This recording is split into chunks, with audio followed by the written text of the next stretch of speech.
یہ موجودہ election commission Pakistan Tehreek Insaf کو ریزرو سیٹ سے محروم کرنے جا رہی ہے اور ہمیں یہ مصدقہ اطلاعات ہیں کہ ہم نے جو لسٹیں دی ہیں ان لسٹوں کے حوالے سے کوئی بھی تکنیکی ایشوز اٹھا کر پی ٹی آئی کی لسٹوں کو رد کیا جائے گا تاکہ ہماری عددی پوزیشن جو ہے وہ نیشنل اسمبلی میں خراب ہو جائے. تاہم آج خان صاحب کے ساتھ ملاقات میں یہ فیصلہ ضرور ہوا ہے کہ ایک آخری امید کے طور پہ جتنے بھی متاثرہ امیدواران ہیں اور میں خود بھی ذاتی حیثیت میں اور ہمارے دیگر وکلاء دوست سپریم کورٹ میں آرٹیکل 184(3) کی جورسڈکشن کے تحت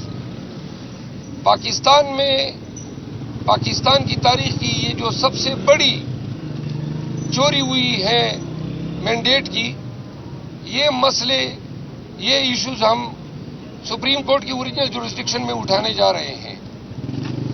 قوم بھی دیکھیں اور قوم کو استدعا ہے کہ ان پروسیڈنگ کو بڑا ہی میٹیکولسلی واچ کرے اور دیکھیں کہ کیا وہاں پہ ارگو ہوتا ہے اور کیا ٹریٹمنٹ ہمیں دی جاتی ہے. ہم یہ سمجھتے ہیں کہ آج کل اوورآل انصاف کا عدالتوں میں فقدان ہے. جو شخص عدالت جاتا ہے انصاف لینے یا شکایت کرنے، اس کو یا اٹھایا جاتا ہے یا بگایا جاتا ہے، اور یہ دونوں کے بعد پھر اس شخص کو عبرت کی مثال بنایا جاتا ہے. لہذا ہم کافی تعداد میں اب پٹیشن کرنے جا رہے ہیں. امید ہے کہ سپریم کورٹ میں یکجا ہوں گے. تیسری بات یہ ہے کہ پی ایم ایل این اور پیپل پارٹی نے اناؤنس کیا ہے کہ انہوں نے عہدوں کی بندربانٹ کر لی ہے.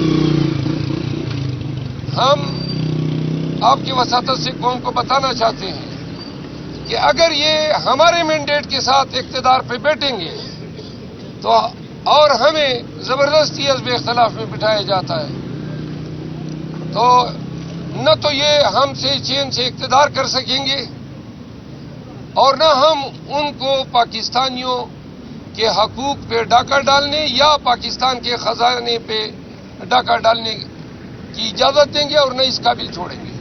انشاءاللہ خان کی ہدایات کے تحت اس دفعہ کی اپوزیشن میں کافی پڑھے لکھے لوگ بشمول وکلاء آئے ہیں. اگر ہم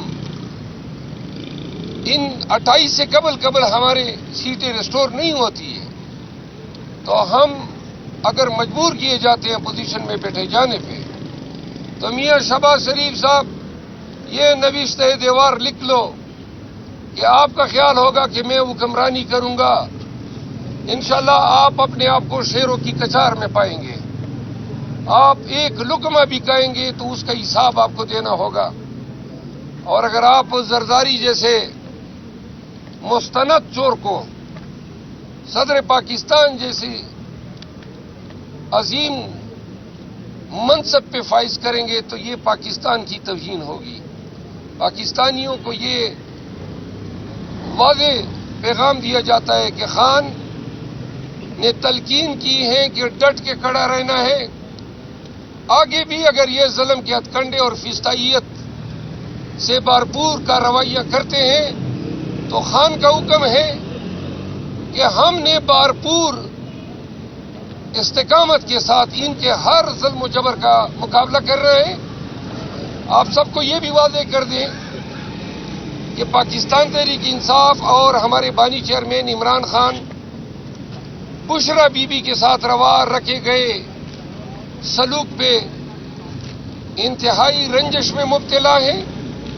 پوری پاکستان تحریک انصاف خان کے ساتھ یکجہتی کا اظہار کرتی ہے. یہی سپرنٹینڈنٹ جیل اسد وڑائچ نے اپنے ایک اسسٹنٹ سپرنٹینڈنٹ کے ذریعے بنی گالہ کو منی جیل میں تبدیل کیا ہوا ہے اور وہاں اپنے ہی گھر میں بشرا بی بی کے ساتھ انتہائی ظالمانہ برتاؤ رکھا گیا ہے. علیمہ آپا کی ملاقات ہوئی, آج بیرسٹر گور کی ملاقات ہوئی. جو ان کے زبان سے بشرا بی بی کی شکایات آئی ہے اس سے واضح ہے کہ ان کی خوراک, ان کی صحت دیگرگوں ہے, ان کو انتہائی ناقص غذا دی جا رہی ہے. ان کو اپنے گھر میں ایک کمرے سے باہر نکلنے کی اجازت نہیں ہے. جو میٹرسز ہیں ان کو تبدیل کرنے کی اجازت نہیں ہے. اور جو پرسنل کی ڈیوٹی لگائی گئی ہے وہ بار بار پہ ٹوکنا اور توہین کرنا, گویا ان کو ہدایت کی گئی ہو کہ آپ نے ان کا جینا دوبر کرنا ہے. سوری. تو آپ کے توسط سے پورے پاکستان کو بتایا جا رہا ہے کہ بانی چیئرمین کو ذہنی پریشانی سے آگاہ کرنے کے لیے, ان کو رنجش میں مبتلا کرنے کے لیے ان کی اہلیہ کے ساتھ انتہا ناروا رویہ اسد وڑائچ نامی سپرنٹینڈنٹ جیل نے روا رکھا ہوا ہے.